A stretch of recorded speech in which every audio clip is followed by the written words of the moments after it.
माँ का आशीर्वाद। एक गांव की बात है कि दो माँ बेटे एक छोटे से घर में रहते थे। उस लड़के के पिता का देहांत बालकाल की अवस्था में ही हो गया था। दोनों माता पुत्र एक साथ रहते। माँ गांव के छोटे मोटे कामों को करती तथा उससे जो धन इकट्ठा होता उससे उन दोनों का गुजारा चलता। एक दिन उस लड़के के मन में ये विचार आया कि वह अब कमाने लायक हो चुका है। माता अब बूढ़ी होती चली जाएंगी, कब तक वह दूसरे के कार्यों को करते हुए धन ला पाएंगी। अर्थात अब धन की जिम्मेदारी उसे ले लेनी चाहिए। इस प्रकार का मन बनाकर वह माता के पास गया और सारी बात बता दी। माँ ने सोचा विचार तो सही है, क्योंकि एक ना एक दिन तो इसे धन संरक्षण के लिए तैयार होना ही पड़ेगा। माँ ने स्वीकृति दे दी।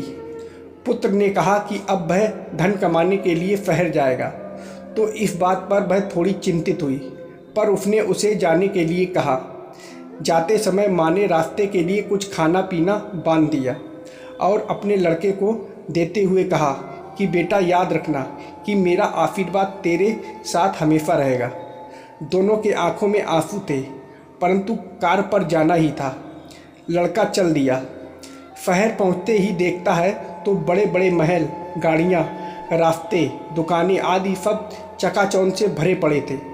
उसकी समझ से सब परे था। अब समस्या रात रहने की थी और नौकरी की तलाश की भी थी। चलो आगे चलते हैं। माँ ने कहा था कि उसका आशीर्वाद उसके साथ है। यह बात उसे हमेशा याद थी और इस बात को ही याद करते हुए वह आगे बढ़ जाता। शाम हुई, सूर्यदेव अस्त हो गए। सभी लोग अपने अपने घर को चल दिए। दुकानें बंद हो गईं, सब चकाचौंध गायब हो गई, मानो किसी जंगल में आ गए। चारों ओर सन्नाटा छा गया।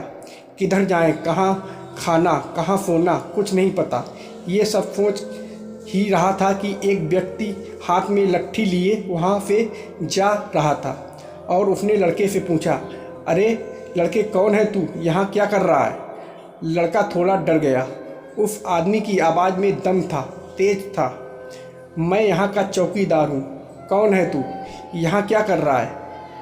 फिर पूछ रहा हूँ, क्या है तेरे पास? लड़का धीमे स्वर में बोला, माँ का आशीर्वाद। व्यक्ति कुछ समझा नहीं, उसके पास गया और सारी बात पूछी। लड़के ने सारी बात एक एक शब्द बता दिया। व्यक्ति उसे अपने साथ ले गया और खाना दिया। गली के छोर पर उसकी एक छोटी सी झोपड़ी थी। आराम करने के लिए स्थान दिया।